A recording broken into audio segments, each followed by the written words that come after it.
which stands, one nation, under God, indivisible, with liberty and justice for all.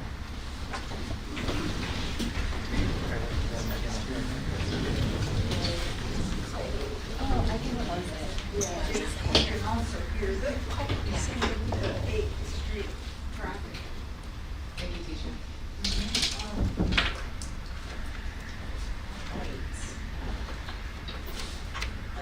So we're going to be starting with the consent calendar. Would anyone like to pull a consent item for further discussion?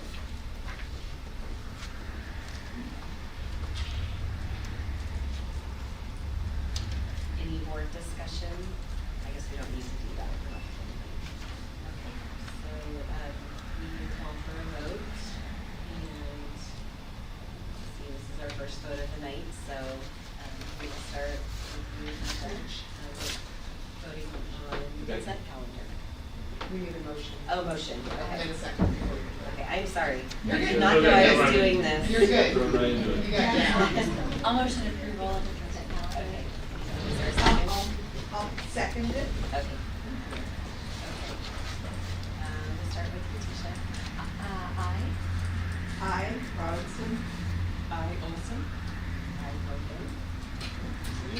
All right, so we have 4-0 votes, so that passes the consent calendar, and I'm gonna happily pass this on.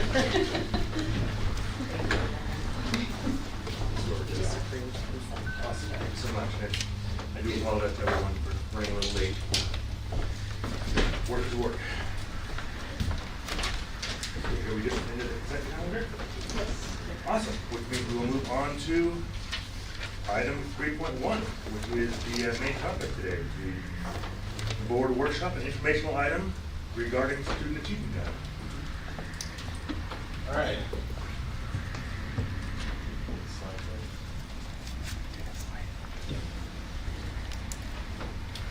Okay. My name is Kim Ferris, Director of Assessment and Accountability for Chico Unified, and I'm presenting tonight's board workshop topic on student achievement. And I'll be referencing the California State Dashboard, which measures both academic achievement and behavioral goals, graduate outcomes. So it's a more robust look at our district than just looking at the academic achievement on state tests. So my hopes tonight is to familiarize the board and the members of the public with the dashboard system and talk about the results that came out in December of 2024 based on the 2023-2024 school year. So the dashboard was set in place by California in 2017. And the reason why the dashboard was created was to meet the requirements of the local controlled funding formula, as well as ESSA, the Every Student Succeeds Act. So there's both, the local LCFF is a state measure and ESSA is a federal measure. Okay, so this satisfies both federal and state accountability. It measures levels in 12 areas. The 7 that I will focus on tonight are the 7 state indicators that are based on qualitative data. Okay? And I'll talk about those data sources as we go through these. There's also part of the dashboard, the 5 local indicators. And that is essentially district staff rating our progress towards things like professional development, Common Core standards implementation. So by the fact of us doing the self-reflection tools, it means we've met. Okay. The local indicators are presented along with the LCAP, Local Control Accountability Plan, in June, and so this board was presented with our local indicators results in June. Okay. So my focus is on the 7 qualitative measures. So what the dashboard is a publicly available website, and it displays data for every school in California and every district in California. So public can access it and view all the data. So all the data I'm showing you is accessible by the public. And it displays the performance on each state indicator.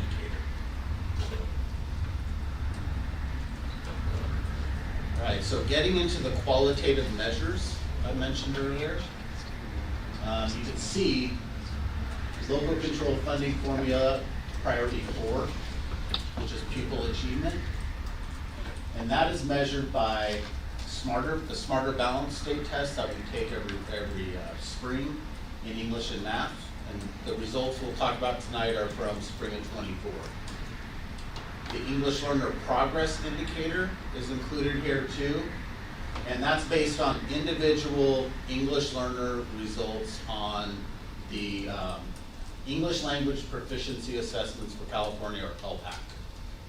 Okay? And that is really looking at 2 years of data. For LCFF Priority 5 pupil engagement, we have chronic absenteeism, which measures the percent of our K through 8 students, or TK through 8 students, who are absent 10% or more of the school year. Graduation rate, percentage of students in a graduating class that receive a regular high school diploma.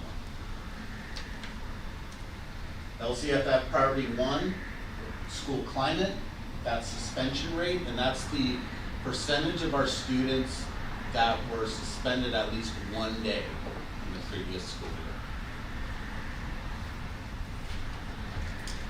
year. And finally, the college and career indicator, which measures a variety of graduation outcomes based on a wide variety of areas, Smarter Balance, AP tests, seal by literacy attainment, work-based learning, and so on.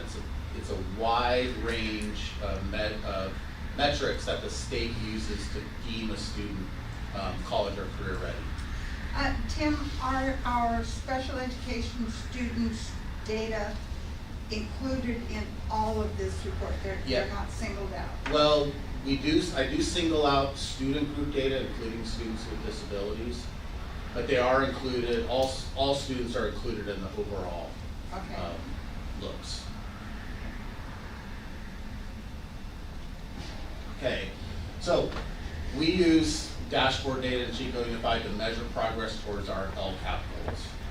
So when we write our LCAP, part of the writing of the LCAP is including this data to show, is our LCAP helping us improve or not, okay?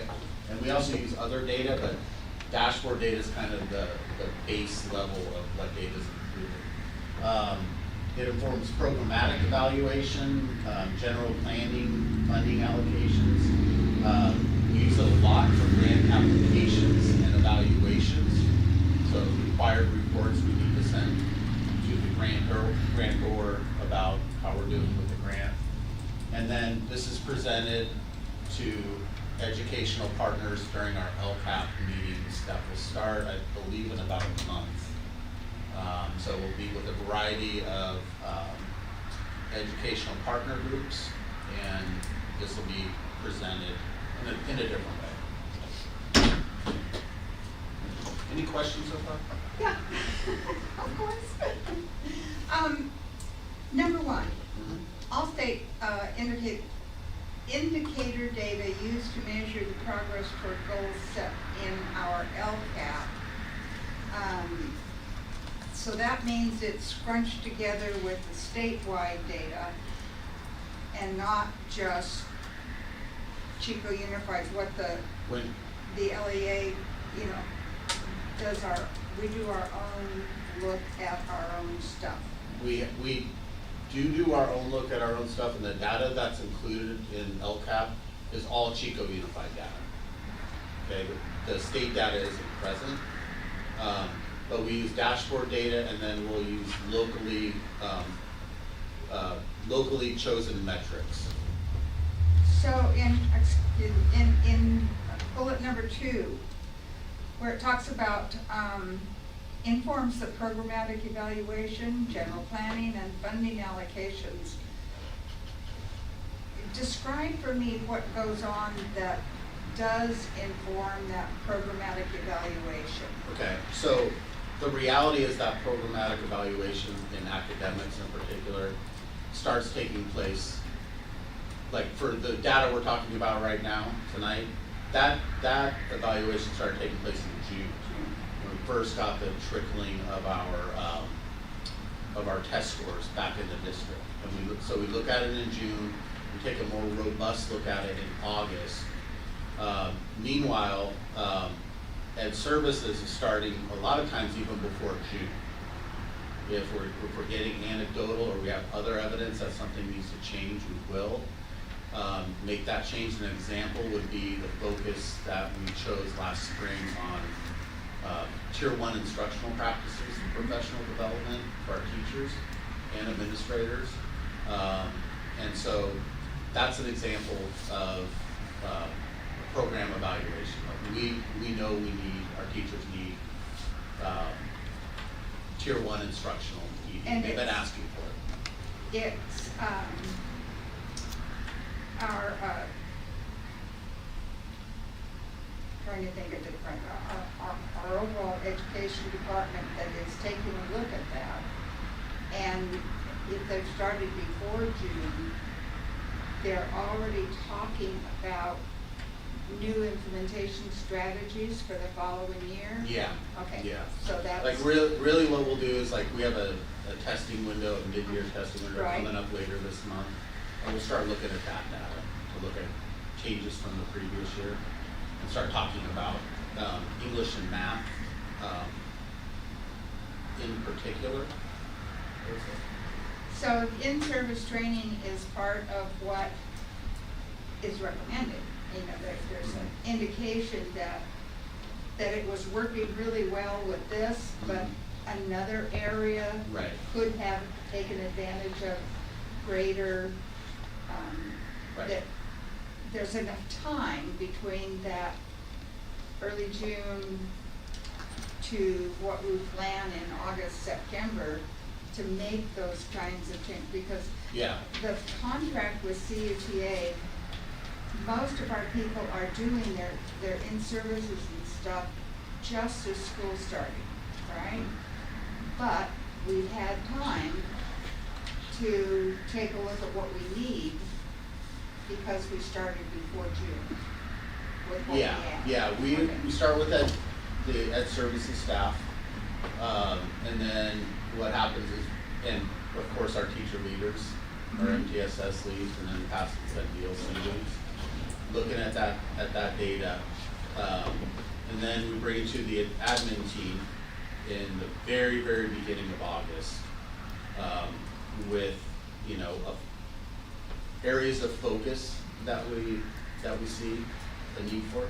The reason why I'm trying to get a picture of how this is working is one of the things that we heard anecdotally when we were talking with the students on the LCAP was they seemed to indicate that they could really tell when their teachers had received training and stuff, that they saw a difference in the classroom, an Mhm. upgrade in how the teachers were coming in with new ideas and better energy, and they saw a positive effect. So I was just trying to make sure that I had a picture of how we're able to get that and get as much of it as possible. And then we have the coaches thing that we're funding. The ELD coaches. Yeah, I think that was Yeah. too many.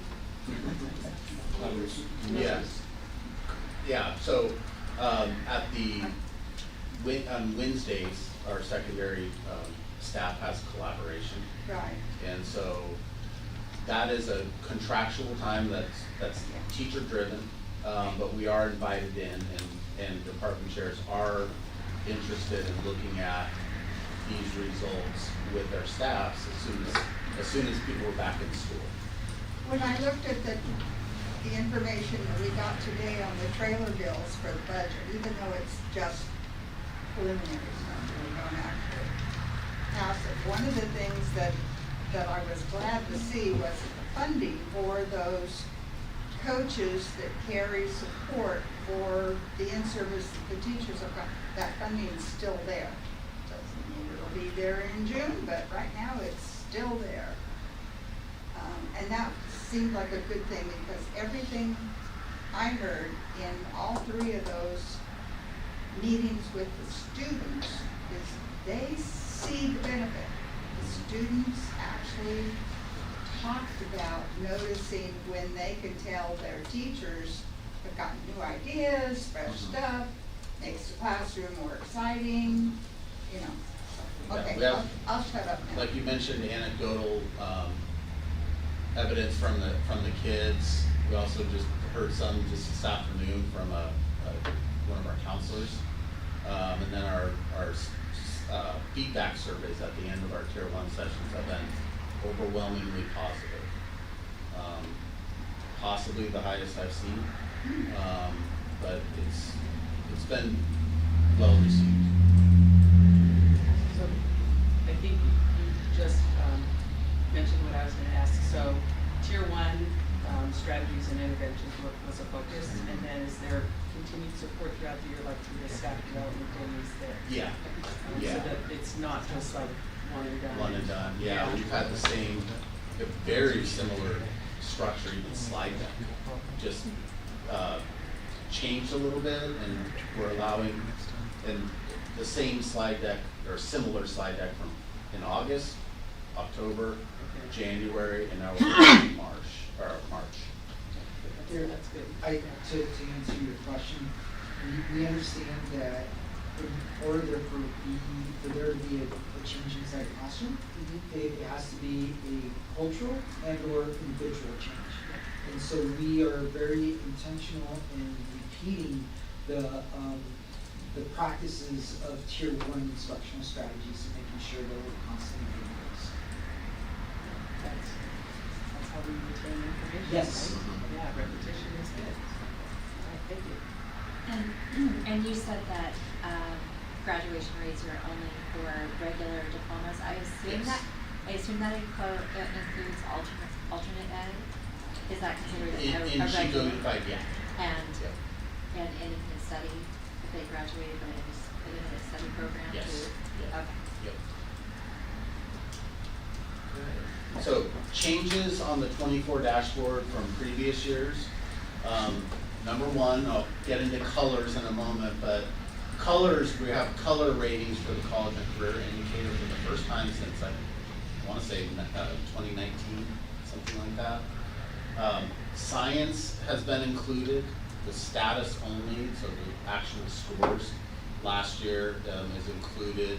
And the expectation is that the state board will add science officially as an indicator and start giving us color ratings with the 25 dashboard.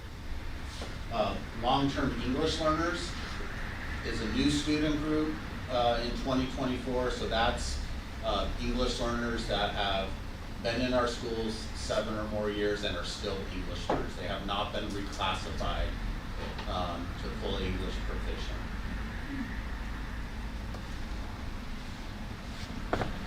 So this is a look at the actual dashboard.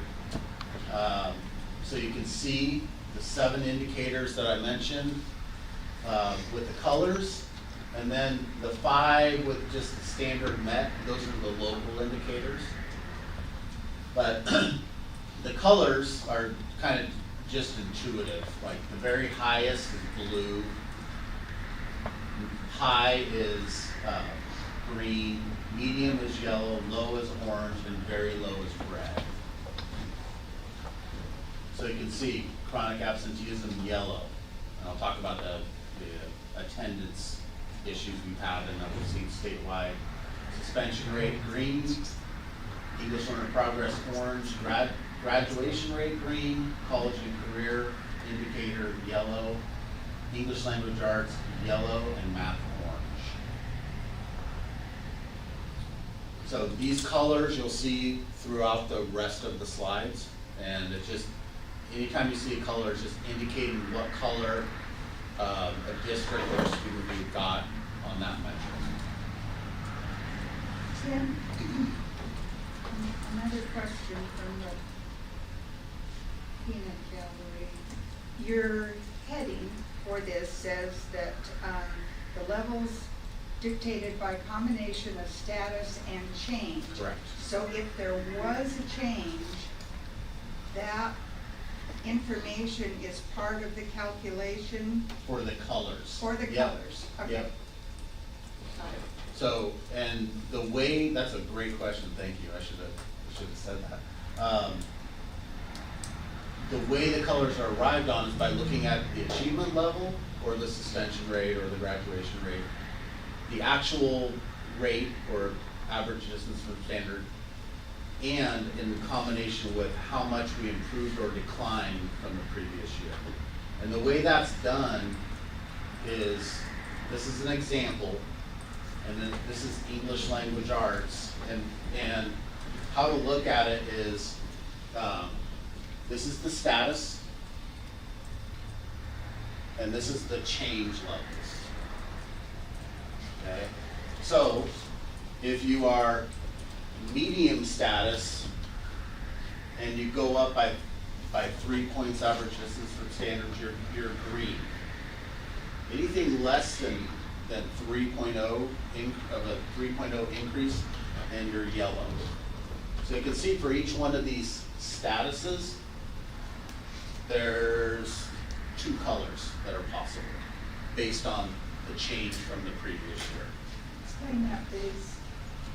2 colors possible, So for a status of medium, right? depending on how much change there was from the previous year, a school or a district or a student group might be yellow Yeah, the or green. explanation is up at the top. I see it now. So that's how the colors work, and this is just an example, but every indicator has a 5x5 grid like this. So really, really high level look at Chico Unified achievement compared to the state. Shows that we fared very well in comparison to the state overall. With one exception, and that is suspension rate, where we are at 3.6%, and the state is at 3.2. We're both green. The reason why we're green there, and I'll show you in a second, is we went down. Okay? So the DFS there, under the English language arts, So math, just and to- science, I'm sorry, just to interrupt, so Yeah. for the suspension rate going down is a good thing? is a good thing. Yes. Yes. And so, yeah, suspension rate and chronic absenteeism, we want to be lower than the state. The lower the better for those. And Everything we else. want it to be lower year to year too. Right, exactly. Whereas everything else we want to be higher. Right. Or the same or higher. Exactly. So you can see overall, we look very, very good when compared to the state. What we really depend on though is looking at similar districts around the state to see how they've done, and we do that with our schools as well. Because we have a different population than the state as a whole here. So we look at the state data more as like, okay, what's the trend? Where are the trends statewide? And then we'll look at similar schools data to really give us context about where we stand with similar districts. So first of all, we're going to talk about pupil achievement and English language arts, math, and English progress indicator. Science is also included, but we don't have a color, but I do have the science data included. So when similar districts are chosen, the criteria are listed right here in the bullet points.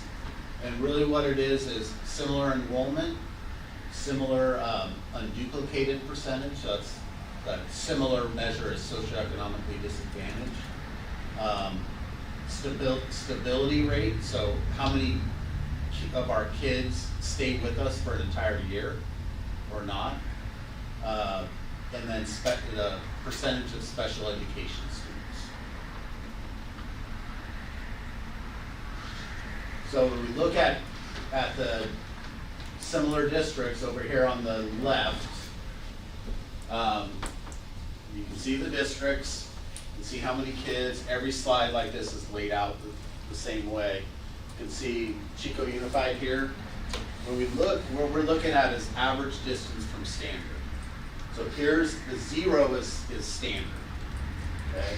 So Chico Unified, our average student in Chico Unified was 2.7 points above standard. And you can see that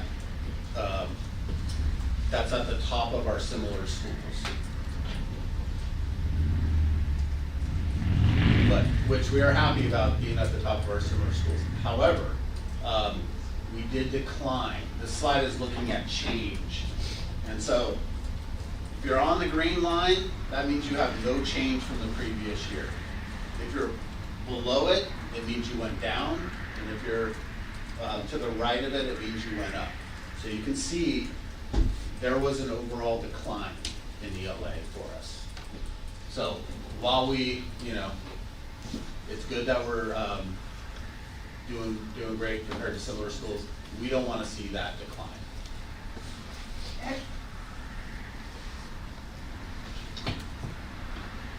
Well, and then last year you were green in the LA.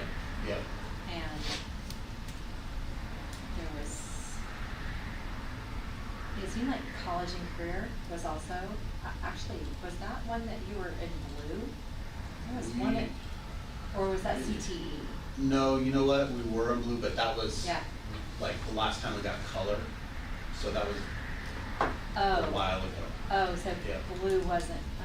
Yeah, so when the last time, I believe it was 2019, that we got college and career indicator colors, and we were blue, and now I want to say we're yellow. Yeah.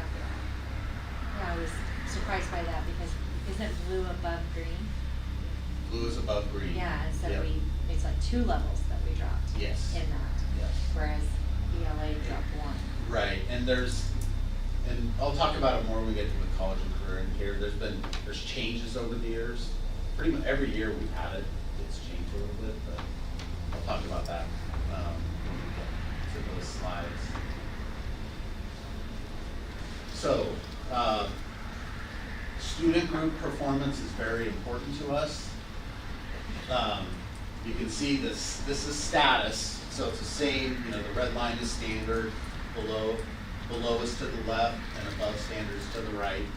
And you can see the breakdown of each of our student groups. Really what we want, and how our LCAP rules are written, is to have every student group at or above the all-student student group.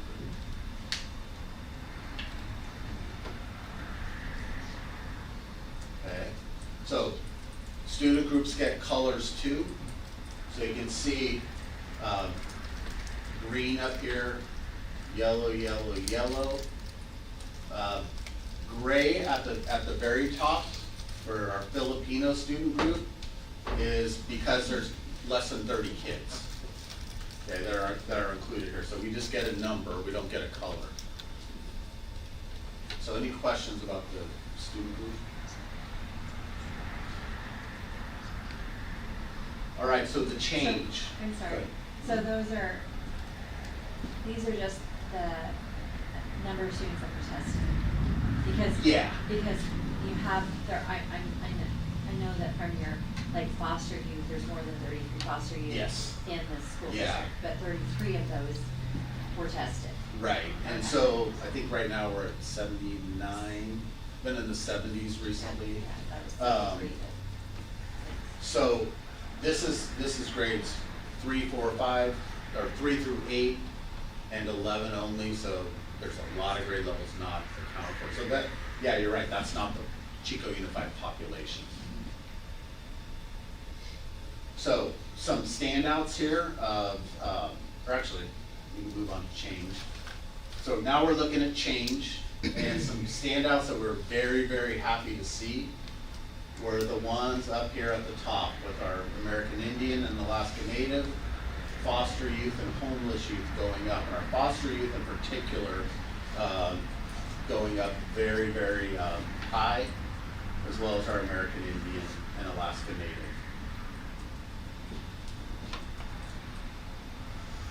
So, in change, regardless of where a student group or a district or a site is, we want that change over here. All of our L capitals, again, are written to that change metric. It's interesting that the Filipino 22 was the most high performing, and yet change, it went down at less than 1%. Yeah. Yeah, and that's one thing that we do talk a lot about is growth is not linear generally for student groups or sites or districts. There's bumps in the road, and we're looking at long-term trends primarily. And do we have any of those long-term trends in the presentation tonight? The long-term trends are not, because it's not on the dashboard. And we have an additional year, but it goes beyond the dashboard data.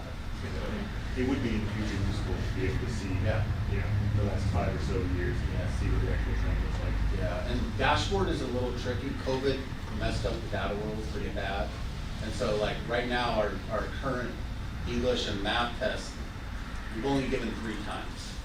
So we can't really compare to the past, so we have 3 years right now. All the other metrics we got going way back except college reporting.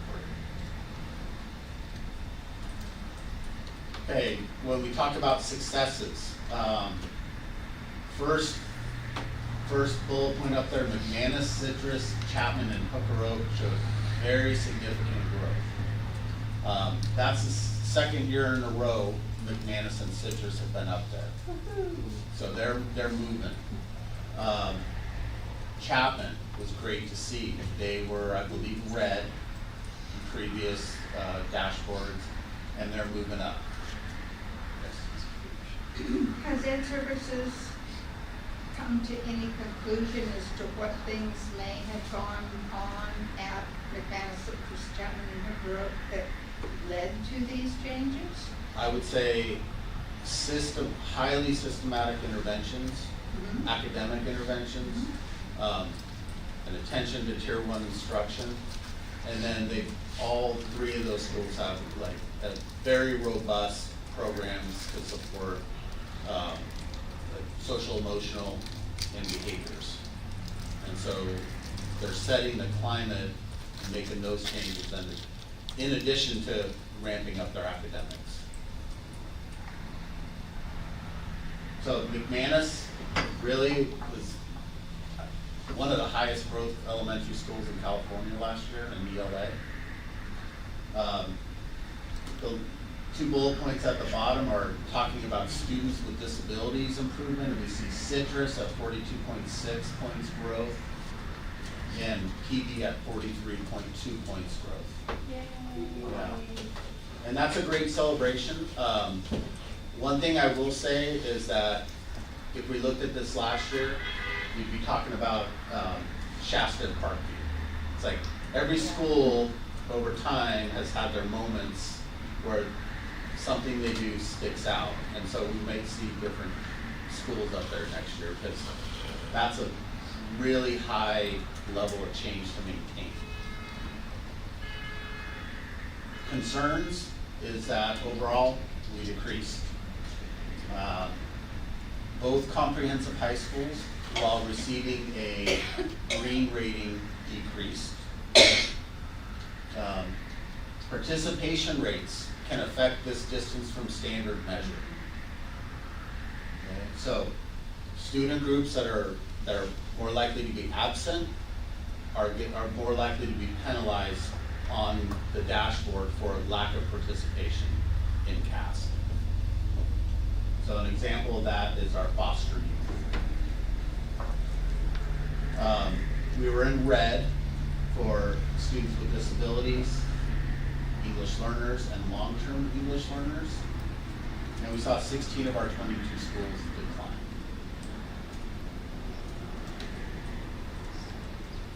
Any questions about English language arts? Back to that question, is that Ed Services, when they took a look at those results, was a conclusion or a focus on where to go next? I would say the focus again comes back to the tier 1 instruction.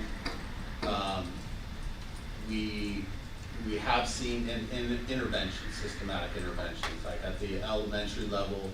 I believe this is the 4th year we've had reading specialists on each elementary campus, and they're highly trained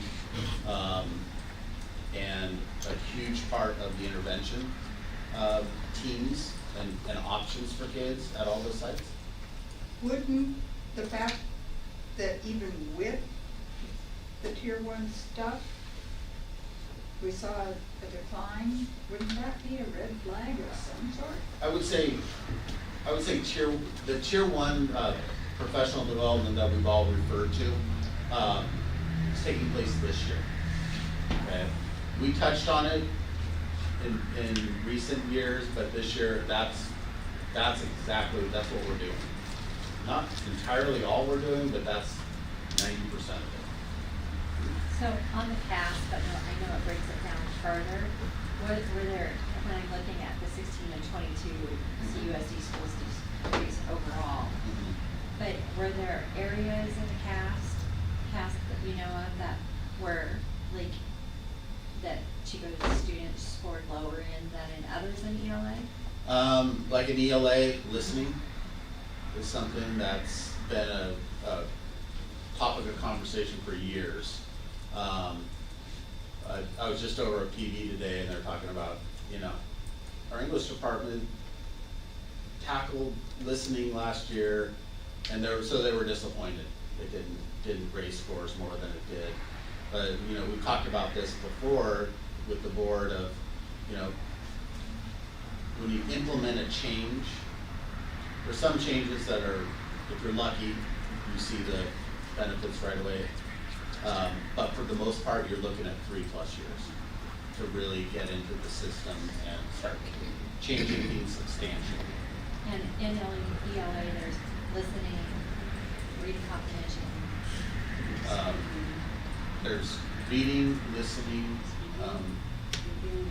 speaking was part of listening, writing, research, and inquiry. Can I just add to that when you look at the testing cycle? So my understanding of the comprehensive high schools are they're building a lesson bank right now, going back to Member Olson's comment about is it ongoing or one-time only. So they're building a lesson bank, as teachers are, their own lessons, with the idea that when the 9th graders and the 10th graders are experiencing these lessons, by the time they're in 11th grade is when we hope this will kick in. So it's gonna take some time for that testing window to affect or to represent some of that instructional strategy work that they're doing. The good news is they're doing it though, it's ongoing.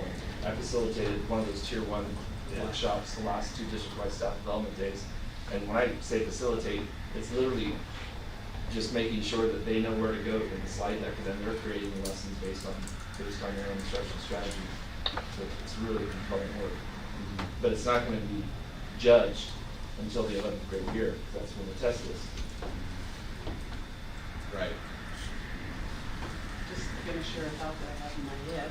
With the new cell phone policy, especially for comprehensive high schools, hopefully students will be more tuned in to the Yes. lessons, because Yes. they could be in a block scheduled class and really not tuned in. I am curious, I wonder how many kids have earbuds that you can't see because they got their meeting on or something like that. So, that has a negative impact on learning, obviously, Absolutely. because they're not engaged or in the lessons. Right. But, I wonder how much that's kind of played a part as well. Our hope, of course, and like the reason why the board went down that road last year, I think, is everybody's expecting it to help. All the research we see says that it will help. So that's it's a good point, because we feel like engagement has gotten more difficult over the years. And that's like when we talk with especially with our secondary folks, our secondary teacher leaders, they're talking about, motivation for the test, and really like our two high schools in particular are really looking at incentives, rewards for kids putting in good effort on the test at a higher degree than we've ever seen. So they're real folk between the tier 1 instruction, the incentives, the cell phone policy. We're hoping that we improve. That we continue on the trajectory that we have been on over the years.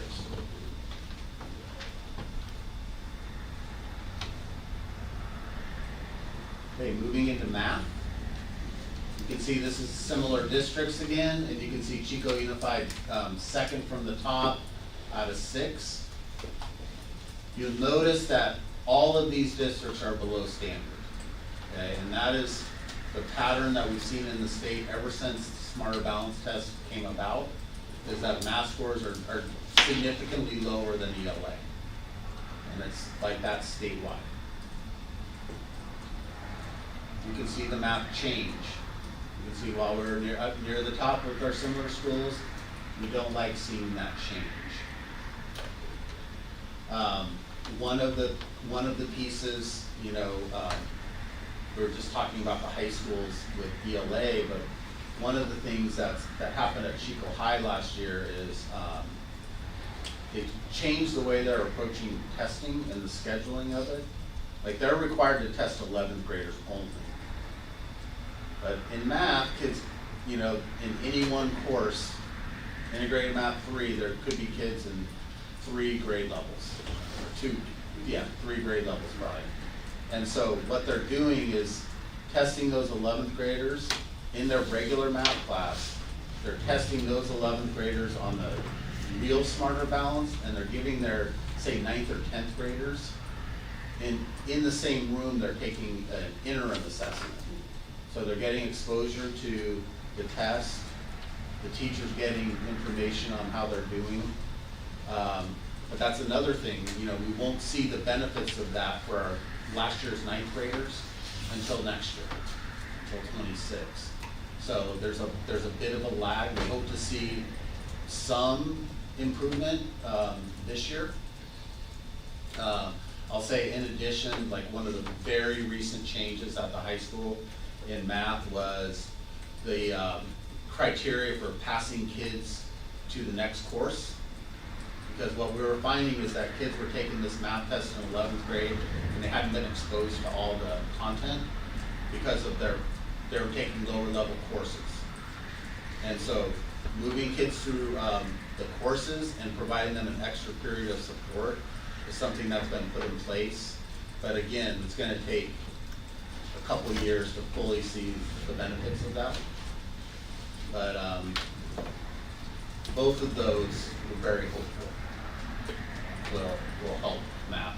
Math has historically been difficult, not just for Chico Unified, but statewide. And so we just keep plugging away. It killed our teacher leaders especially, maybe even more so than the admin. They're just crushed when they go down or they don't go up. So, On that note, outside of the CAS, because it's a concern, that perhaps the CAS was not actually a very good measure, on our in-house benchmark assessments, do we see more growth than this in math? This is year 2, district-wide IXL. Okay. And that was the window I was mentioning earlier. That will be later this month. So at that point, once we get that data in, we can look at, okay, how do we compare to last year at this point, and check for any improvements.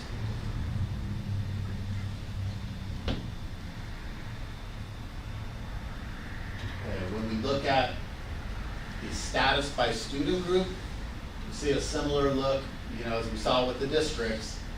Everybody's on the left side of the standard line. They're below standard, and we can see a handful of reds towards the bottom,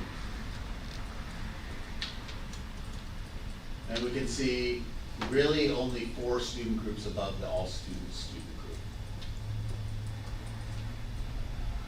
One thing I should mention as well, on both actually all 3 of these measures, the English, math, and science, it's not just smarter balanced results, it's the California alternate assessment results that about 200 of our kids in Chico Unified take every year. And that's for the more severely disabled students. And so it's a different test, but those scores are included here as well. So we look at change by student group. We can see foster youth at the top there. That's great to see. Filipino again, and students with disabilities going up 2.8. So that's great to see.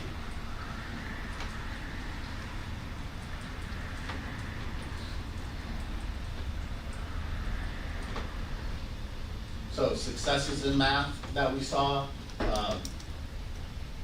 You see Citrus and McManus up there again for math. Also Hooker Oak, Little Chico Creek, and Oak Ridge. You know, we talked about just now we talked about, you know, how long does a change take to show itself in the test scores? So Hooker Oak's been for years with Emily Mullins, like diving deep into the math standards. They took their own approach that has since influenced other elementary schools, and now they're seeing the benefits of that, and we're seeing very significant increase at 16.6 points. So for reference, the state expects you to grow 3 points. Other successes are with our students with disabilities student group. And you can see Citrus, Emma, Marsh, Chico Junior, and PD all with significant growth for their students with disabilities. Any questions about math?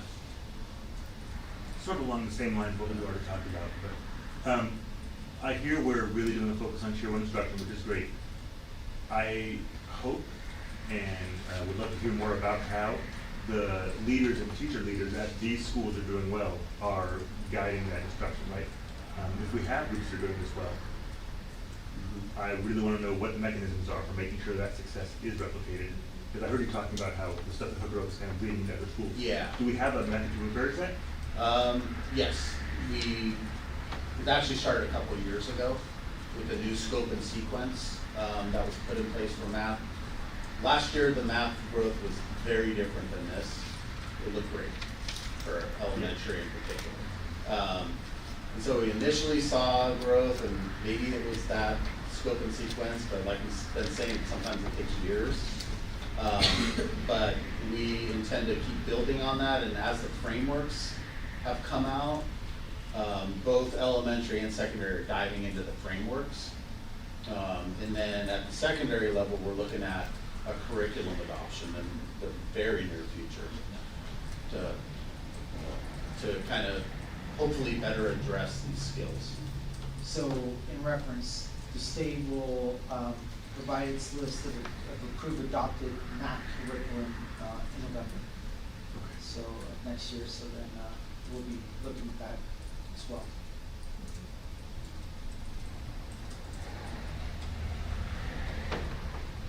Okay, concerns. We decreased overall.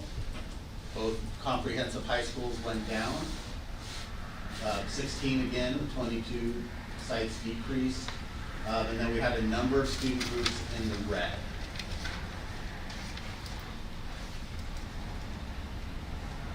So one thing I will note about the high schools is with the implementation of the block schedule, we're seeing, we're just learning about some of the implications of that. Meaning some students that would, 5 years ago have gone to Fairview, for example, are now on the PD or Chico High's campus. And so that's an adjustment for us, as well as adjustments that are being made at Fairview.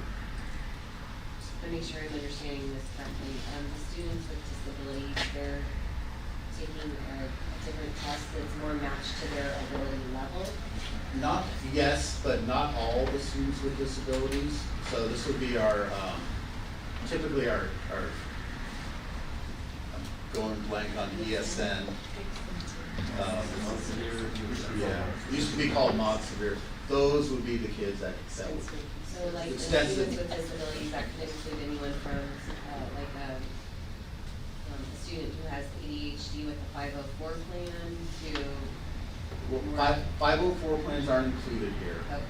But like, say like, specific learning, disability Okay. is one of our big, category disabilities that kids, have in our study. Those students are taking the regular SBAC. It's just the more, severe students.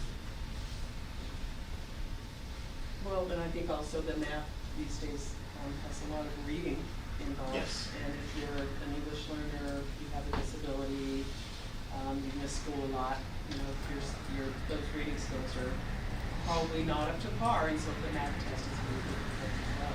Yes, and so when we focus on reading, particularly at the elementary, we're expecting that to influence math and science scores as well. So science, you see purple, that's because the state didn't give any colors this year, because we only have 1 year of data. Next year we'll get a color most likely. And you can see us up near the top, or at the top of our similar districts. And we don't have a growth measure like we do with the other ones because it's our first year.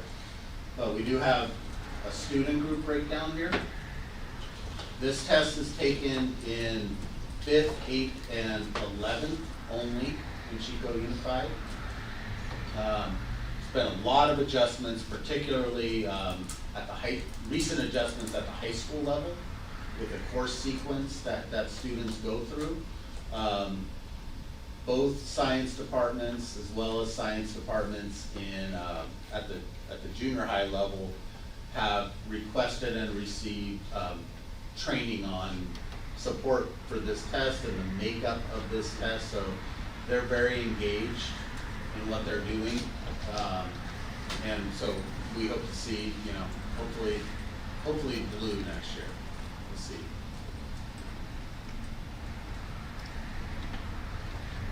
And this is the English Learner Progress Indicator. And this is measuring the percentage of kids that either grew a level on the LPAC test, their language proficiency test, or maintained a level 4. Okay? And what we've seen over time is this one goes up and down. Okay, we'll reclassify a large group of kids, and then the next year not so many, and then the next year up, and it's not a consistent thing that we've seen over the years. And we've always we've been at the top. This is now we're at third, but it's another case where we want to look at multiple years. So change, we went down again.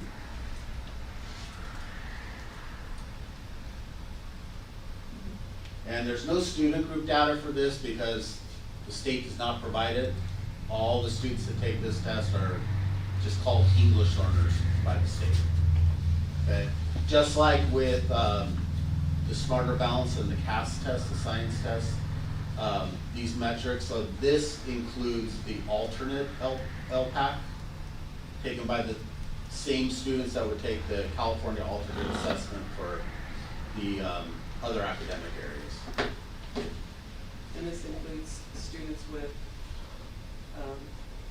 mild to moderate disabilities as well. Yes, Yes, it does. yes. And one thing, in the English language development world, the state released interim assessments last year.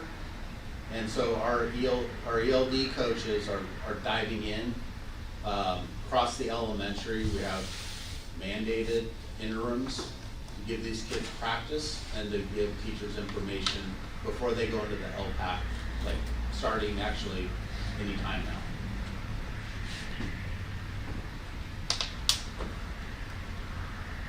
So, graduation rate. You see Chico Unified is green at 90.5%, near the bottom of our similar districts. And that's our status.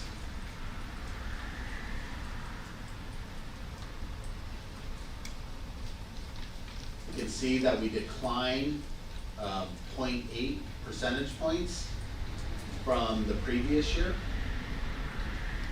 We're kind of like lower middle of our similar districts and how much we changed last year. So this includes not just our comprehensive high schools, but we talked about earlier, also Oak Ridge, Oakdale, and Fairview.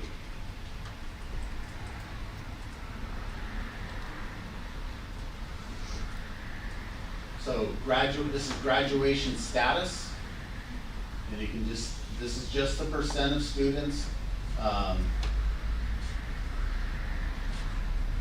And so we see Asian, African Americans near the top, along with 2 or more races. One thing about, in all of these measures, you can see the African American 27 students, foster youth 13. When the numbers of kids are that low, the number's gonna swing drastically, just by the nature of how things are calculated. So we celebrate that, but we need to keep plugging away, you know. So with student group graduation change, we can see some good successes with our socioeconomically disadvantaged on up there, students with disabilities, Hispanic, African American, and so on, going all the way up that list. So for socioeconomically disadvantaged, for example, to go up 2.6 percentage points, that's a big increase. You know, an increase of 1 is good for a graduation rate. I know with students with disabilities, there's like a couple of different options for graduation, like diploma versus, what would be the other term? Certificate. So is this including both of those? No, No, it's just just the regular diploma. diploma. Yep. But most students in special ed, no, let me rephrase that. Some students in special ed, yeah, I know, they don't get like an A through G diploma, but they get a high school diploma. But it's not A through G. Tim, are the numbers that it takes to make a change on, let's say, graduation rate, the 2 graphs and charts, does it have to be a big number, or can a small number make the change? If, for example, we've got, on slide,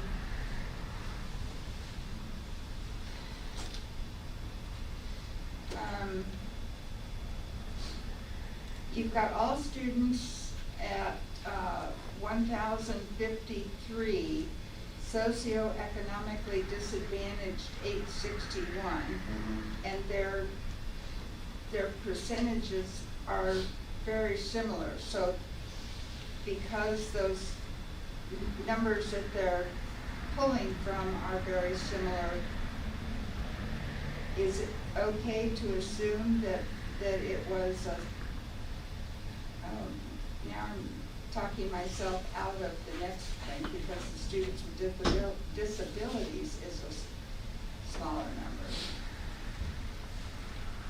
And now, once you explained in the previous report, previous year, how a few students can make significant changes. Yes. Then Yes, is there an anything example. in this that we need to be aware of? Well, if we look at first of all these student counts are going to be smaller than what we've been looking at, because this is only looking at last year's graduating class compared to the previous year's graduating class. So the numbers get very small very fast, because it's only about 1,000 students overall, so the student groups get very small. So a lot of these, of course, are small enough that a couple kids graduating or not has a drastic effect on the percentage. The bigger ones, socioeconomically disadvantaged, all students, it's gonna take more kids.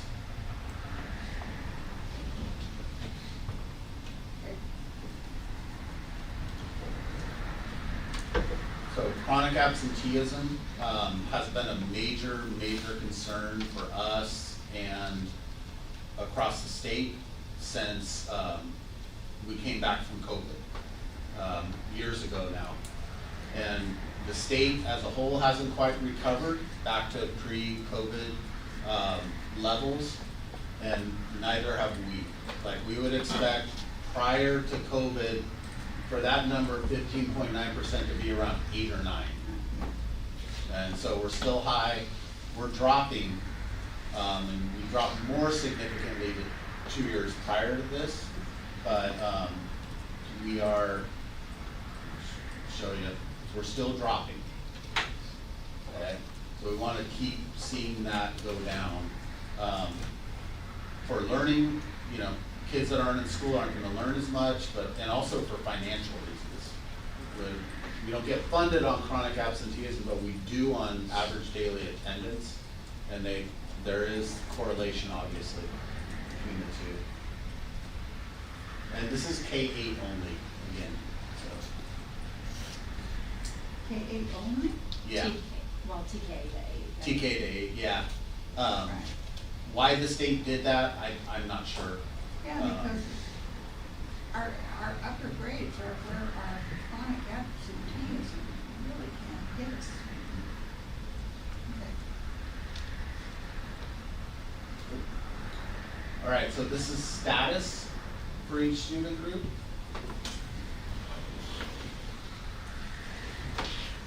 Chronic absenteeism.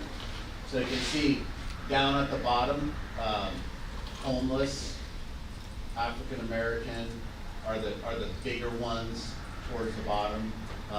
Those are concerns for us, and one of the things that we hope with increased student engagement during actual lessons, we hope that helps this, and it has been. We've been getting better, but we hope that helps, and then social, emotional, and behavioral supports also, and a focus on safety, so kids want to come to school.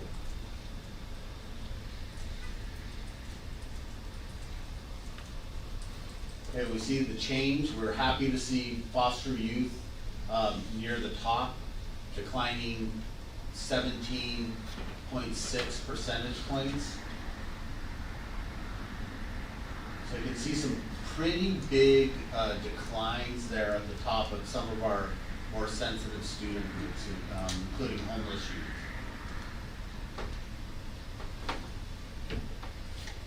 Any thoughts why the long-term English learner has such a high chronic absenteeism rate? I mean, that just, Well, I can kind of justify or see some of the other groups, but I'm just kind of wondering.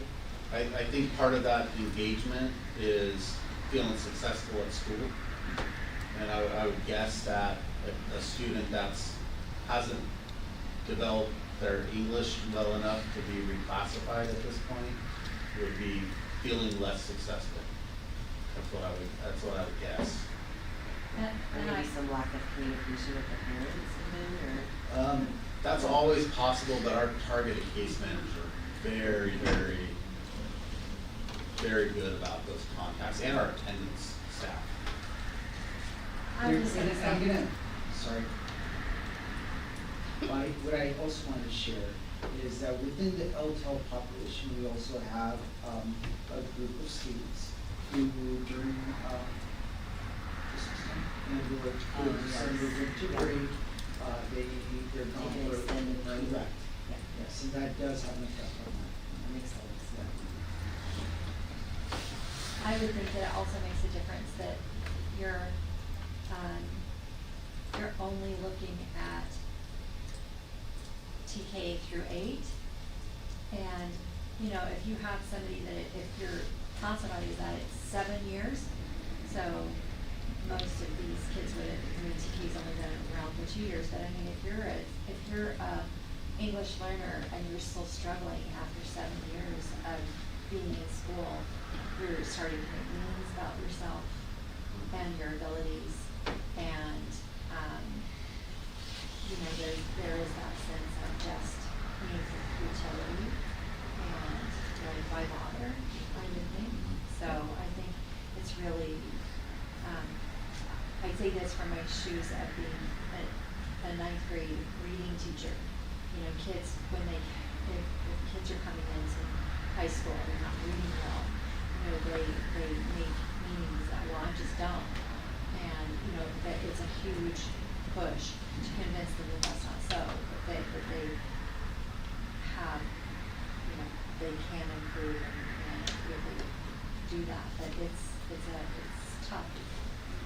That makes sense. I was curious also, like, what happens when you're classified into multiple groups, like you're an English learner or long-term English learner who also has a student with a disability, or You're in both. you're in both, yeah.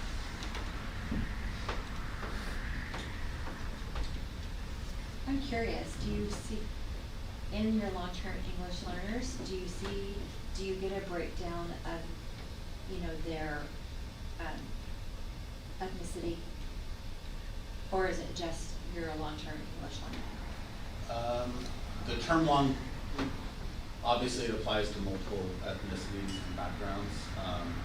Just wondering if you're able to Yes, disaggregate, yes. like, are certain long-term, are there certain groups that tend to linger in that, you know, that long-term more than others, and is it proportionate to the amount, like, obviously we have, you know, you have far more Hispanic students than Pacific Islander students.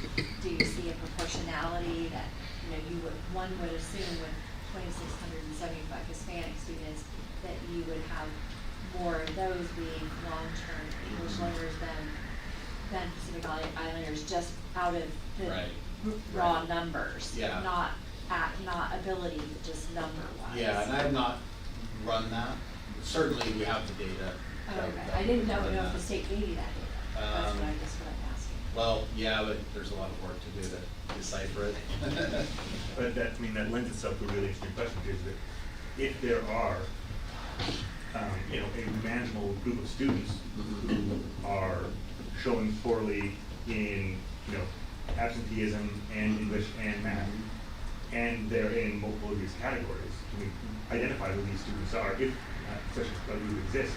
Yeah. And say, hey, these are the, 50 kids who we're gonna, coach the heck out of for a year. Yeah, and see if our ELD coaches are focused on these kids.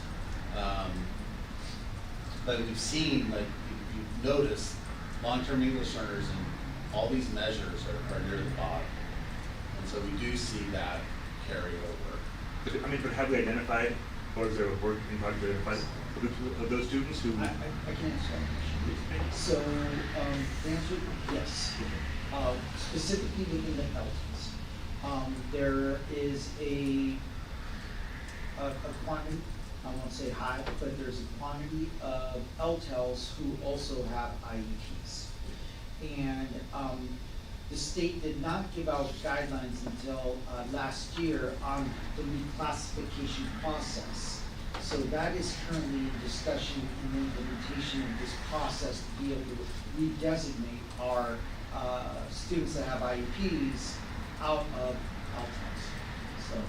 So yes. Interesting. And there's been currently training going on from our school sites working with our for lack of better terms, RSB teachers, sorry, forgive me for that one. But there's been training on being able to help and assist of redesignating some of our LTELs with that. Thank you. Okay, moving on to suspension rate. You can see Chico Unified here with green at 3.6%, kind of in the middle of our similar districts, so about average probably.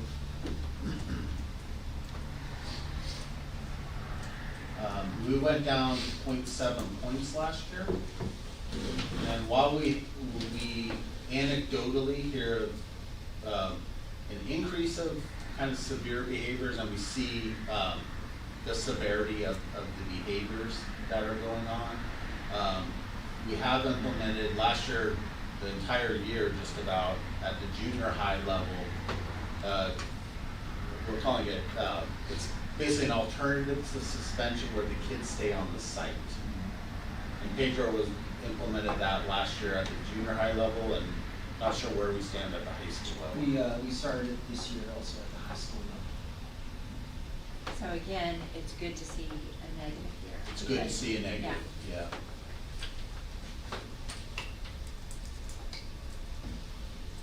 All right, so here's suspension rate status by student group.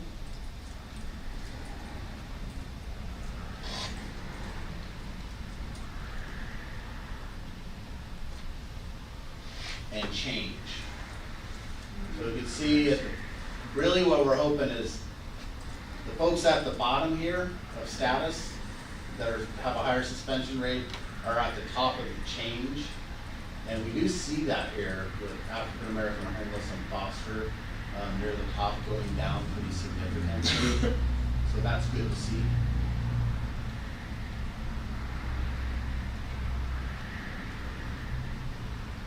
And moving on to college and career indicator.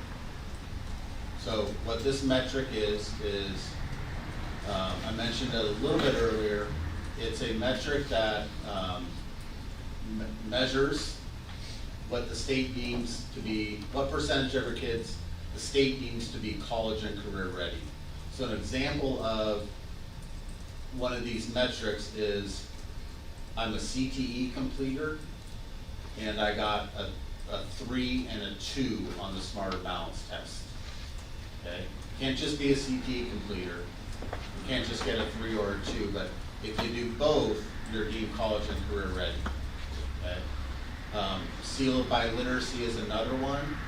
If you received the seal of biliteracy and you had a 3 and a 2 on, or 3 and a 2 on Smarter Balance, English and math, either way, you are labeled college and career ready. There's other metrics that include AP exams, work-based learning, students taking courses for college credit in high school. And so there's a wide variety of metrics here. And that would be really like a workshop on its own to go through all the metrics, but I'm happy to talk you through any of the details. Okay, so where we stand here is we're yellow at 46.3. You can see we declined 0.7 percentage points. And this is one where we want to go up, obviously. And so we do see that decline. The changes that have happened over the years, it indicates that it's not exactly the same metric as it was in 2019 because there's different measures. Other pieces that we are addressing right now, or I should say looking more into and will address, are course coding practices in our high schools to ensure that what we're reporting to the state matches what they need for this. You know, our course coding practices are absolutely meeting the needs of our individual high schools, but we're in the process of checking to make sure that they match what the college and career, or CCI, is asking for. So that's in process. We also have, we're looking at, later this month, we'll work with Tiffany Herringer, our CTE coordinator, to go over to ensure that we're getting credit, that the documentation of our CTE students, our completers, is complete enough and correct enough that we're getting credit for kids that should get credit on the college and career indicator. So there's some of the kind of minutia going on here that we that we hope to clean up, but, Is that through CalPATS? that's through CalPAS, yeah.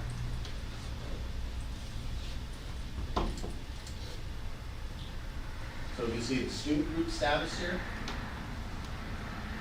And this is another one where it's only looking at a graduating class.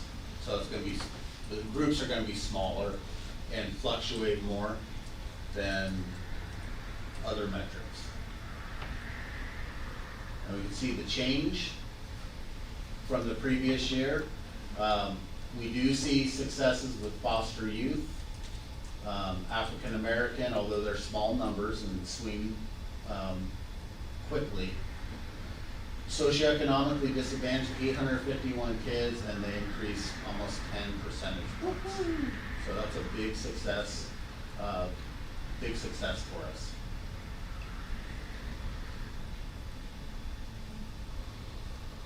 Okay, and that's the metrics I have to show you today. Is there any questions before I keep going? Okay, so when we talk about accountability related to the dashboard, we have two categories, state and federal. Districts are subject to state accountability via the systems of support for schools. And basically what the state does is looks at our dashboard every year and determines which schools qualify for differentiated assistance. And I'll go over the qualifications in a second. But some things to note is it's a county-led intervention. We met with Butte County yesterday. We are in differentiated assistance. And basically what we're meeting with the county office people about is, what are we doing to improve? And we found those conversations over the years to be beneficial, kind of like resets our focus to a certain degree, which is great. We have qualified in the past. The student groups that we qualify for have changed over the years. One thing to keep in mind is that out of the unified districts in California, 80% are in differentiated assistance. And so, you know, we don't want to be in differentiated assistance, but we also understand very few districts are not there. So how a student group will, a district can qualify for differentiated assistance based on any of their student groups showing low performance on the dashboard, meaning that for any one of the priority areas, if those are red, actually it's 2 or more priority areas for any given student group, that qualifies a district for differentiated assistance. So these are the student groups that we qualified for new this year.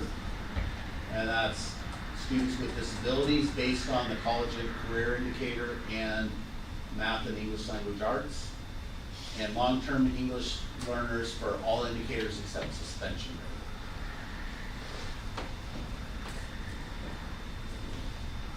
So if we go back and look at the charts and graphs and stuff for those areas, we're gonna be able to see why those are the ones that qualify. Right, so what this means is students with disabilities was red Yeah. in college and career indicator, and in math and English language arts, they were either both red or one red and one orange. And I'm surprised with the students with disabilities designation, because it didn't seem like we were seeing them, you know, at the bottom of our. Well, what we see is, with this data is, we're seeing growth. So when we look at the growth slides, or the change slides, Right. we don't see them near the bottom. and Right. it looks positive, but they're at a lower status level. So it is an apples and oranges comparison that takes you into the differentiated assistance? If we continue growth in any of those three metrics, Yeah. we'll get out. Because eventually, if you keep growing, you're gonna not be red anymore. So they were in the red, let's say hypothetically, but even though they showed growth, they're still in the red. Right. And so because of that, they qualify Yeah. for assistance. Okay, so that's district level accountability, that's differentiated assistance. When we look at, school level accountability, that's federal,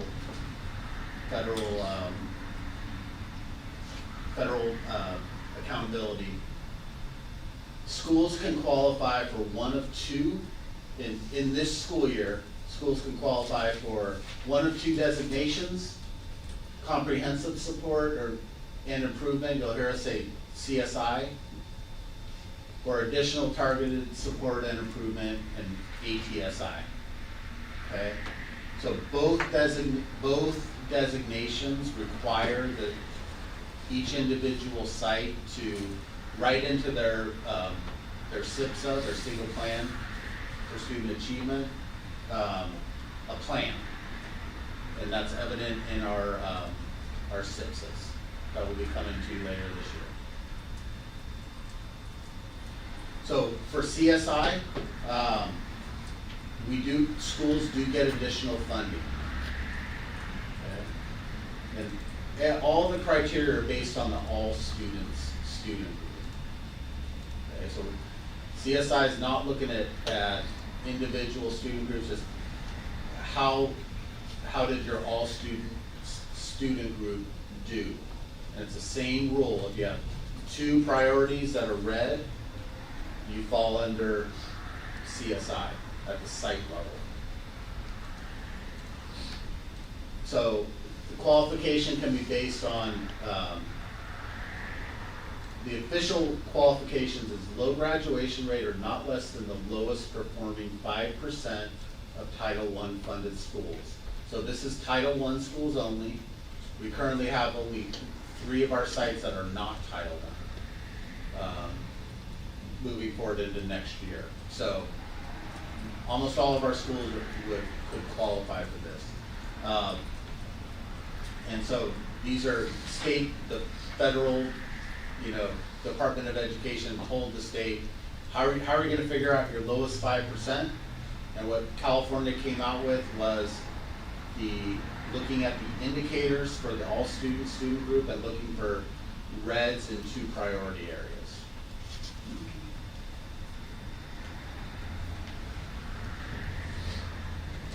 So this is criterias.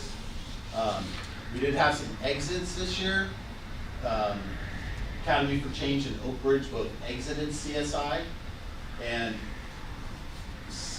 Cal, Center for Alternative Learning in Fairview, remained in CSI. So they will receive funding, and that funding should increase this year from past years. And it's an ABA-based funding? That's a No, there's a minimum that every school will get, and then based on student enrollment, it fluctuates from there.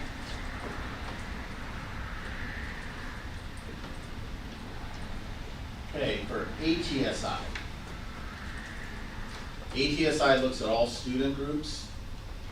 There's no funding attached. However, the eligibility criteria is very similar. We had 3 sites exit, ATSI, PB, Citrus, and Sierra View, and then Chico High and Marsh remained. And what we've seen over the years with ATSI and CSI is we've seen some schools, like you saw Fairview up there, have been in CSI for a few years now. But the other schools come and go, just like what you're seeing this year. Next year, you'll probably, you know, you might see ED go back in and Chico High get out. It just fluctuates yearly. Because Fairview is a population that turns over, wouldn't that have an impact on these two graphs, the APSI and the? I think transiency, Yeah, that's what I mean. you know, kids that come in and out of your site, not just at Fairview, but it really affects your program. And, you know, it's a obstacle. An example is Citrus. They're only 25 or a quarter of their kids last year weren't there for a whole year. And it gets even bigger when you look at multiple years. And so that affects a school in a variety of ways. And yet they're growing. What's that? And yet they're showing growth. Yeah. Can I ask a question to see if I'm even on track with all of this? So this is levels of support on site, right, for students. What does that, what could that look like at a site? So For example, use Fairview, and Pedro and Jacqueline can help me out with this. Fairview and the Alt-Ed campus as a whole, they're funding a variety of services, academic intervention, social emotional support, it goes on and on. It's a significant amount of money, and they're able to do a lot of things that really affect the kids' experience there. It's not only academic, but also social and emotional, and counseling, additional counseling support. thank you. Okay, so celebrations, leave on a positive. Hooker Oak, Citrus, and McManus were our stars, growing in ELA and math. And that's been a couple years now, so it's great to see. We were better than the state. We did make progress on closing some of the achievement gaps that we've seen over the years. You know, we mentioned earlier, students with disabilities improving on various indicators. And then when we look at academics compared to similar districts, we don't want to go down, but we're still, you know, near the top of our similar schools, or similar districts.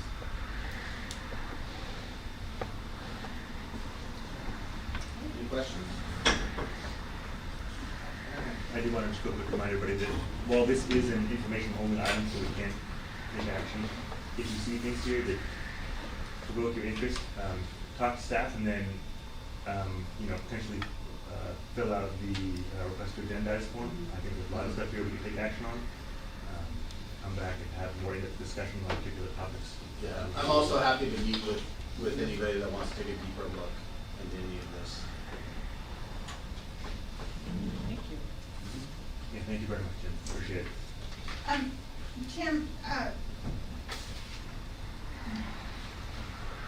President Landau asked the question about graphs showing the things that are happening with the different schools, and you said that wasn't available.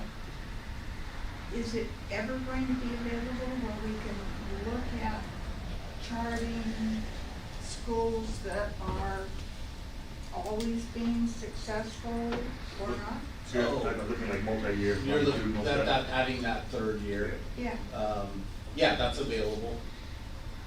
It's not built right now, but the data's there and it's available, and I can do that. Yeah, I suspect if you build it, we will be asking for it in the near future. Yeah. Yeah, if it is something you can do between now and your vacation in Haiti, you can do that for us.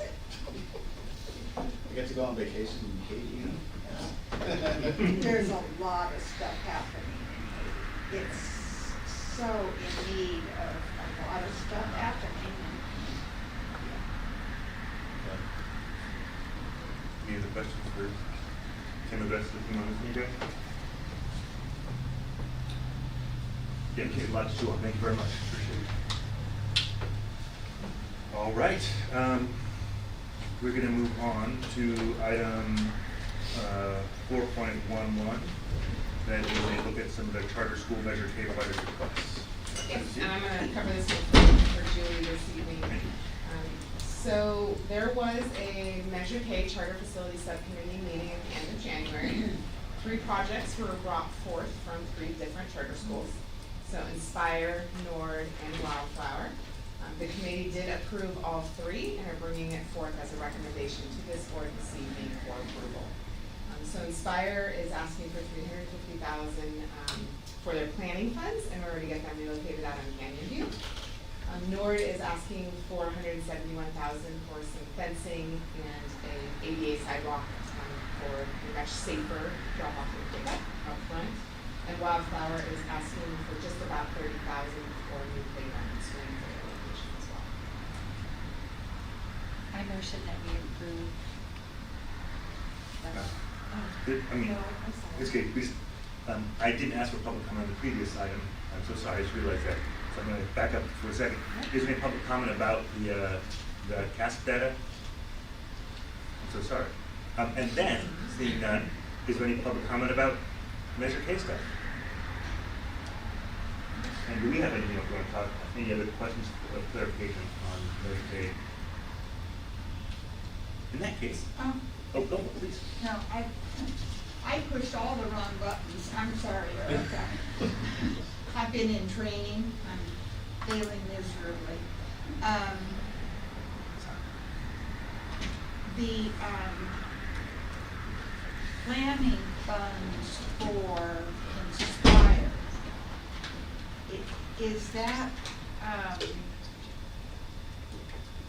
thought I saw something about how much of their planning funds that was going to pull. They're requesting $350,000. Say again? They're requesting $350,000 for planning. That doesn't gonna cover it, is it? They've already come once to this board for, I believe it's $500,000 the first time, and then this is the additional piece. Okay. Thank you.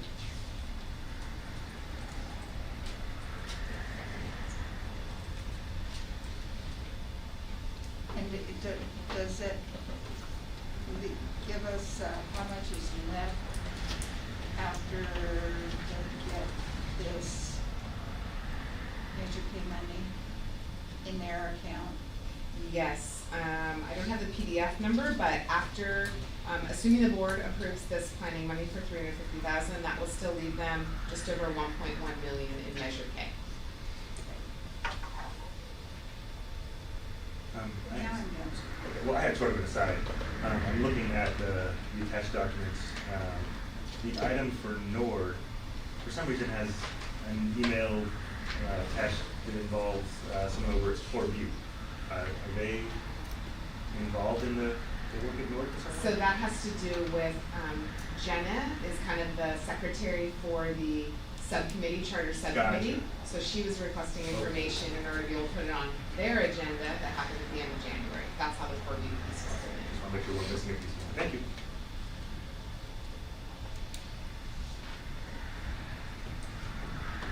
Any other questions on this one?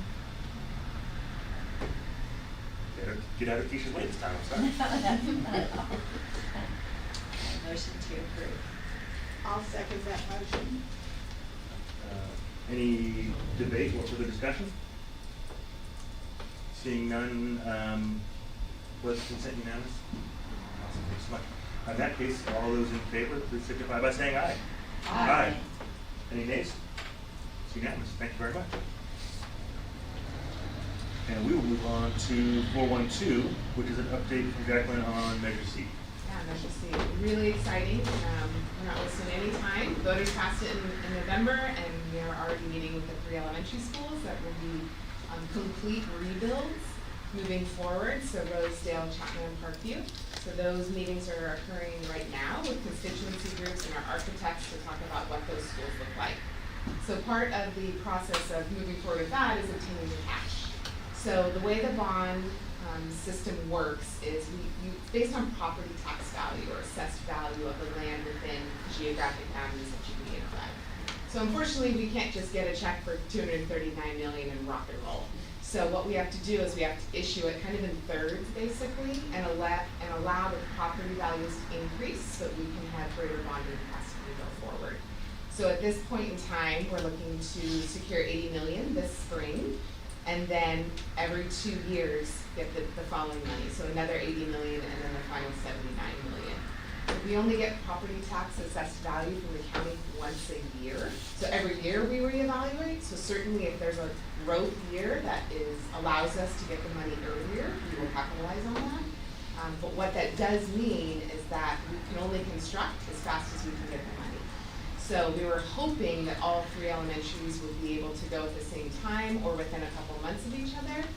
We are gonna have to kind of slow that down a little bit. The facilities master plans that the board has already approved has that order, which would be Rosedale first, then Chapman, and then Parkview. So we are utilizing one architect to save on fees to get the design, but the actual construction will have to be phased on when we can get the money. So I just wanted to make sure that the board is aware of that if there are questions related to the new elementaries and the rebuild associated with that. So one thing that I clarified last time with Julie was that there was the bathroom remodels that Yes. was approved, and I just remember watching online that Parkview, one of the things that Parkview complained, that was most urgent were their bathrooms, and last board meeting, Julie said that we're not going to be addressing bathrooms because of this, but because Parkview is last, I'm certainly hoping that something could be done for bathrooms, even though it's not going to be addressed, because 2029, It's a long time away. it is, it's a long Yes. time away. Yeah. And when I met with Julie about something else, she said that you and she had actually talked about this, so I was hoping that you could, Jacqueline, Yes. could discuss. So we certainly don't want to spend good money over bad. We don't want to renovate the bathrooms and then do, like I said, it's a complete rebuild. So it's not Right. like what we're doing at Humanis where there's some modernization and some new build. We're going to build on the green space and then move the students and the faculty into that, staff into that, demolish the existing building to be able to do parking and green space and all that. So what we want to do is maybe do a lighter touch for the Chapman and Parkview schools. So not kind of the full-fledged that we're doing for the other schools, but a lighter touch, maybe new fixtures, some deep cleaning, that kind of thing. So Julie and I are working on what does that scope look like as compared to maybe the restrooms at Sierra View that will get a full renovation, and then where do we find the money to be able to do that?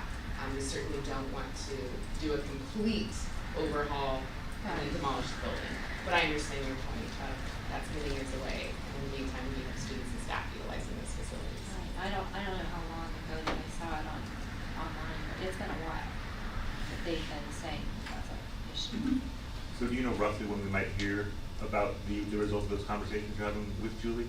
The light Yeah, touch well, on okay. we can bring it back. Give yourself time. I'm not, it doesn't have to be right away. She's working on the phasing for the restrooms right now, Okay. so what we can do is incorporate that into that phasing, and put an asterisk that says Chapman and Parkview and the light blush on that. So, and then that'll come back to the board. Any idea roughly when?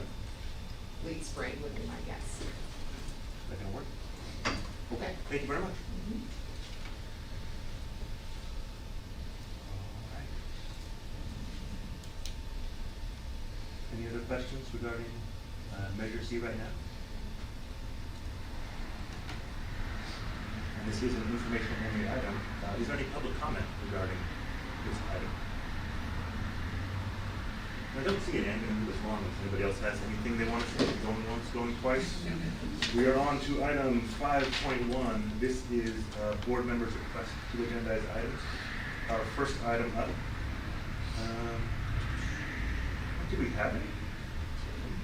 Yes. Yeah. So the first is a request to agendize a discussion about the status of the community school grant. The first one is reading about. Was it? Oh, I just skipped right over it. Haha. Yes, I did. I'm so sorry. You're right. Item 5.1 is a discussion action item regarding reading pals and a possible expansion of the volunteer reading hours. Who wants to speak to that? So, I had asked that this be agendized, but really what I had specifically asked, and I didn't know if it was possible, was that, Christine and Jacqueline helped me with her last name last time in December. Tina King? No, not Tina King, no. She was the, what was Christine? Yeah. Michelle Curran? No. Christine Banks? No. She's in what? Christine Banks. Is she with the district? She's with the district. She presented at the Reading Pals. I think um, that was Oh, I think it was Christine Christine Banks. Banks. Yeah. Yeah, Yes, that's what it yeah, is. so that's, I had asked that the presentation that she had presented in December to Reading Pals volunteers, that it might be informative for her to present to the board and to the public, you know, ideas about what the public can do, like parents and grandparents and aunts and uncles, what could they do to help support readers? That's what I tried to communicate, and that's why I asked for her name. And then also I wanted to know why, at one point I know that the way that Reading Pals was delivered had changed. That at one point that there was time during the school day that Reading Pals were seeing students, and then it extended to after hours, and then this evidently more recently is only after hours. And one of Michelle's concerns is that if you're only dealing with the after hours, those kids may or may not have a reading deficiency. Whereas if you're dealing with if volunteers are coming in during the school day, that hopefully kids at those lower levels would be able to be pulled. So the point is you could be a low-level reader and not be able to participate in the after-school program. And so then you're only addressing part of the issue. So that was, when I saw this come up the way it is, I'm like, oh, well this doesn't do what I was hoping would happen. So that's my comment. So, these are always tricky because we don't want to get into the weeds of actually debating the merits of the topic because it's not agendized. So what we can do is, does anybody have questions or clarification for Member Hayes regarding what she's asking for? I think you made a pretty clear case about what you're looking for. So you don't necessarily want to put it on the agenda, but you want just a little more. I wanted I wanted a presentation to that, because this is live streamed and because it does go out to potentially a bigger audience anyway, that it might be beneficial to share some good reading strategy tips with us, with us and the community. And then more specifically, I wanted to know why the model had changed from coming in an hour before the end of the school year and then going beyond. And if that seemed to be, if in Michelle's view, who is the director of Reading Pals, if she feels that's a more effective means of dealing with a reading deficiency, then it seems like we should hopefully see if we could reinstitute that. And what would that look like, financially? Like why did it go to all after school? And I totally see her point in saying we're missing a part of it. We're missing a group because, your low readers aren't necessarily people who would consider staying after. So. Mr. President, you rule me out of order if I am, but following, the thought of why we need to have it on the agenda, I'm aware that there's been a funding change. And I agree, I'd like to hear the impact, see if there's anything we could do to address Keisha's concerns, which are also mine. Same, I have the same concern. So it sounds like perhaps, and I don't want to steal it from you, we put a motion on the table that simply invites those two, Michelle and Christy both, to come in and then agendize a discussion about the status of reading files. Would that be what you're looking for? Yeah, that could work. I thought that's what I did in December. Well, you- So yeah, you did, but then we have to agree to put down the. For clarification, I heard the presentation, but as far as the funding piece, I think that would be a Chico Unified employee versus a Michelle Yeah. piece of it. But we were talking about inviting Michelle as well as to talk about what Reading Pal does, and again, to address the Okay. community regarding Okay. how Follow. parents and others can get involved. So, do you want to make a motion? Do you mind if I do? Or just Oh, no, you I mean, can. just 'cause I think I've got an Yeah. idea. Yeah, So, okay, perfect. so I think Please. I'd like to put a motion on the table to invite Christy, the MTSS coordinator, and Michelle Curran at an upcoming regular meeting to discuss both community involvement in Reading Pals and our current program model for Reading Pals. Do we have a second on that? Does that sound I'll like second it. Sounds like what you want? Okay. Yeah. All right, any debate about whether or not we should put that on the agenda? Any public comment on this one? All those in favor signify by saying aye. Aye. Any nays? All right, it will be on the coming agenda then. Oh, thank you. And we don't usually say exactly when we want to see it, because we want to make sure that staff feels comfortable having enough time to Sure. to invite. Yeah, of course. So it may be 2 regular meetings out. Yeah, of course, right. And then Kelly will communicate with yeah, all President of us. Lindo on when that goes on the agenda. Perfect, thank you. In a similar vein, there was a request to agenda, and I think this was Member Robinson, Yes, a overview of the community school grant implementation. yes. Well, over the last 3 years, I believe there have been reports to the board. Once we applied, we got accepted. I'm talking about the community schools grant. And then we had a report that things were delayed. And that now what I'd like is the report of where things stand now, because I understand we finally got money. And we finally have hiring going on. So I'd like an update from Chase on,